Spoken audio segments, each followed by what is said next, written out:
नमस्कार दोस्तों, स्वागत है आप सभी का एक बार फिर से आपके अपने इस यूट्यूब चैनल पर। दोस्तों, आप सभी बच्चे जो लंबे समय से केवीएस की वैकेंसी का इंतज़ार कर रहे थे, उनके लिए एक बहुत बड़ी अपडेट लेकर के आ रहा हूँ। एक ब्रेकिंग न्यूज़ आप कह सकते हैं ये है। आप यहाँ डेट देख सकते हैं, ये अभी रिसेंट का ही है, 20 मार्च 2025 का ही ये ऑफिस मेमोरेंडम एक नोटिस है, जिसमें कि मुख्य रूप से recruitment rules for teaching and non teaching की बात कर रखी है इन केवीएस। अब यहाँ पे सिर्फ रिवाइज्ड रिक्रूटमेंट रूल्स की बात नहीं की गई है, इसमें ये भी बता रखा है कि किस पोस्ट पर कितनी वैकेंसीज हैं।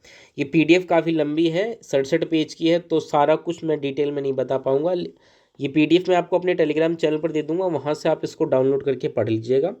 यहाँ पे मैं मुख्य रूप से जो प्राइमरी टीचर हैं उनके बारे में बात करूँगा, जो कि सबसे महत्वपूर्ण है। तो जैसा कि आप सभी बच्चे जो ये इंतज़ार कर रहे थे लंबे समय से केवीएस की वैकेंसीज़ का, अब 100% श्योरिटी हो गई है कि हमें वैकेंसीज़ देखने को मिलेंगी इस साल। और जो प्रोबेबिलिटी है इस महीने के आखिर तक, जैसा कि मैंने पहले भी कहा था, अगले 10 दिन बहुत ही क्रूशियल हैं। कुछ दिन पहले कुछ लोगों ने ये अफवाह फैला दी थी कि 11 मार्च तक वैकेंसीज़ देखने को मिलेगी। मैंने तब भी कहा था कि इस प्रकार की कोई भी ऑथेंटिक इन्फॉर्मेशन नहीं है। मैं तब भी कह रहा था कि भाई इस मार्च के आखिर तक हमें कुछ अपडेट देखने को मिलेगी, और ये उसका सबसे पहला चरण है। और इसके तहत जो है अब हमें रिवाइज्ड जो रिक्रूटमेंट रूल्स हैं उसके बारे में बात की गई है। इतना ही नहीं, जो बच्चे स्पेशल एजुकेशन की वैकेंसीज़ का इंतज़ार कर रहे थे, उनके लिए भी यहाँ पे कुछ रिक्रूटमेंट रूल्स जो हैं वो फ्रेम कर दिए गए हैं। आप इसको डिटेल में डाउनलोड करके वहाँ से पढ़ सकते हैं। मैं जो यहाँ पे मुख्य रूप से बात करने जा रहा हूँ वो सिर्फ और सिर्फ प्राइमरी टीचर की वैकेंसीज़ का करने जा रहा हूँ। बाकी पोस्ट के लिए आप इसको मेरे टेलीग्राम चैनल से डाउनलोड करके वहाँ से इसको पढ़ सकते हैं। आप देख सकते हैं ये रिक्रूटमेंट रूल्स है for the post of primary teacher. अब अगर आप यहाँ पे देखें तो सबसे पहले तो नंबर ऑफ पोस्ट बता रखा है 16,182, जो कि 24-25 तक का डाटा है। ये ध्यान रखिएगा, ये लेटेस्ट अभी तक का डाटा है।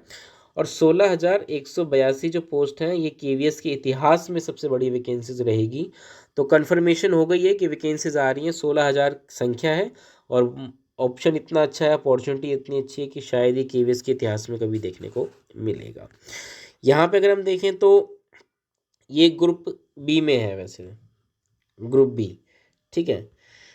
और यहाँ पे अगर आप देखेंगे तो पे लेवल 6, 7, 8 अभी एंट्री लेवल है, जैसे कि entry scale, senior scale and selection scale, level 6, 7, 8। और सबका जो बेसिक पे वगैरह है वो भी यहाँ पे अलग अलग है। अगर आप देखें इसमें एज लिमिट तो 30 साल ही रखी गई है। 5 साल केवीएस के एम्प्लॉयज़ को रिलैक्सेशन दिया जाएगा, और जो SC ST OBC हैं उनको कुछ रिलैक्सेशन दिया जाएगा। बाकी क्वालिफ़िकेशन की बात करें तो सारी चीज़ें सेम रहने वाली हैं, इसमें कोई चेंजेस नहीं है। एक महत्वपूर्ण बात जो हमें देखने को मिलेगी, जो इस बार हमें देखने को मिल रहा है, जो रिवाइज रिक्रूटमेंट रूल्स के तहत जो चेंजेस देखने को मिल रहा है वो यही है कि ऐसे सभी लोग जिन्होंने स्पेशल DLED कर रखा है, DED कर रखा है, वो भी इसमें एलिजिबल होंगे। बट आपको क्या करना पड़ेगा कि आफ्टर अपॉइंटमेंट जो NCT द्वारा रिकॉग्नाइज 6 मंथ का स्पेशल प्रोग्राम होता है एलिमेंट्री एजुकेशन, वो आपको पूरा करना पड़ेगा। बाकी कंप्लीटली 100% डायरेक्ट रिक्रूटमेंट रहने वाला है ये सारी चीज़ें। तो जो दो महत्वपूर्ण बातें यहाँ से हमें देखने को मिल रही हैं, एक तो नंबर ऑफ वैकेंसी 16,182 हैं, और दूसरा जो हमें देखने को मिल रहा है वो स्पेशल एजुकेटर का कोर्स जिन्होंने कर रखा है वो भी इसमें फॉर्म भर सकते हैं। बट आफ्टर अपॉइंटमेंट उनको NCT द्वारा रिकॉग्नाइज 6 मंथ का जो स्पेशल प्रोग्राम होता है एलिमेंट्री एजुकेशन का, वो आपको कंप्लीट करना पड़ेगा। तो देखिए, मैं काफ़ी लंबे समय से वीडियोस नहीं बना पा रहा था क्योंकि मेरी पर्सनल हेल्थ थोड़ी ठीक नहीं थी, लेकिन अब कुछ रिकवरी हो रही है, तो अब हम वापस से कंटिन्यू करेंगे चीज़ों को।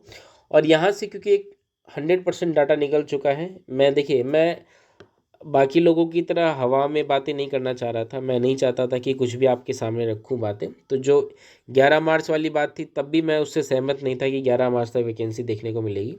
अगर आप देखें ना तो पिछले कुछ सालों में समय समय पर इस तरह की बातें कर दी जाती है। उनका एक ही पर्पज़ होता है कि भाई जो लोग ये चीज़ें करते हैं वो अपना कोर्स बेच सकें। ये उनका मुख्य उद्देश्य होता है। बिकॉज वो क्या करते हैं, वो फोमो क्रिएट करते हैं। फोमो का मतलब शायद आपको ना पता हो। फोमो होता है फियर ऑफ मिसिंग आउट।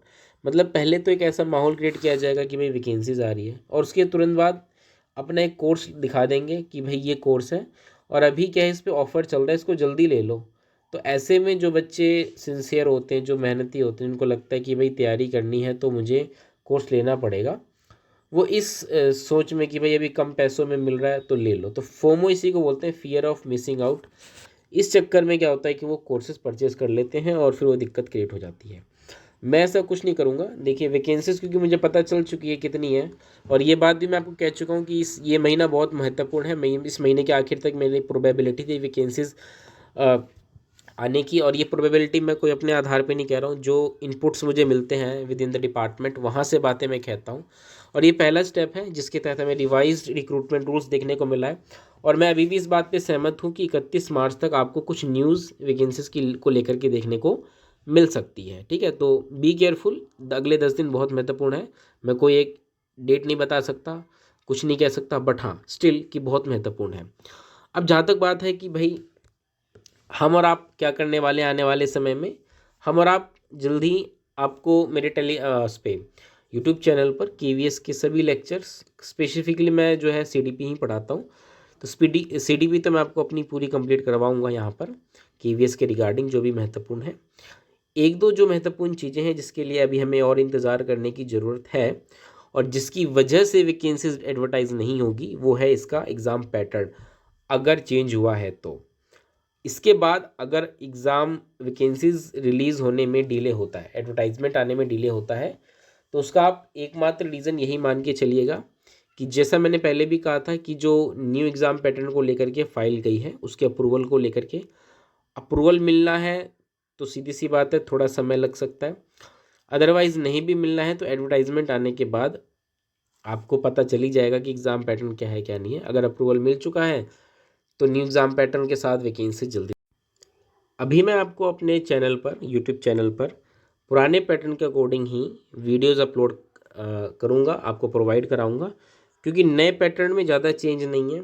जो पुराना तरीका था ऑब्जेक्टिव टाइप पेपर वो तो रहेगा ही रहेगा, एक मेंस और ऐड हो जाएगा। तो मेंस की तैयारी भी वैसे बाद में ही करनी होगी अगर चेंजेस आते हैं तो। अदरवाइज़ जो पहला पेपर है, चाहे नए पैटर्न की बात करें तो पहला paper objective type pre paper होगा, या अभी तक जो होता हुआ आया है रिटर्न एग्ज़ाम जिसको हम कहते हैं, वो भी ऑब्जेक्टिव टाइप ही होते हैं, तो वो सेम ही रहेंगे। तो अभी तो क्या है कि हम अपनी तैयारी जैसे पहले करते आ रहे हैं वैसे ही करेंगे, और अब आपको कुछ समय में रेगुलर वीडियोस देखने को मिलेंगी। जो सीरियस बच्चे हैं वो मुझसे जुड़ सकते हैं।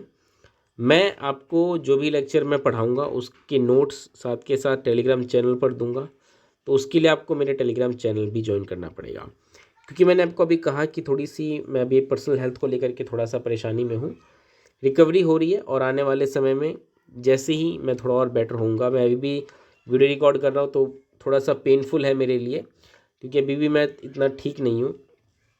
फिर भी कोई नहीं, कुछ आने वाले समय में जैसे जैसे मैं रिकवर हो जाऊँगा मैं रेगुलर कंसिस्टेंट वीडियोस डालने शुरू कर दूंगा। पिछले एक हफ्ते से आपको वीडियोस इसीलिए नहीं देखने को मिल रही थी because I was not very well, लेकिन अब चीज़ें सुधर रही हैं पहले से। ठीक है, तो जल्द ही मैं आपको अपने चैनल पर भी वीडियोस जो है प्रोवाइड करा दूंगा।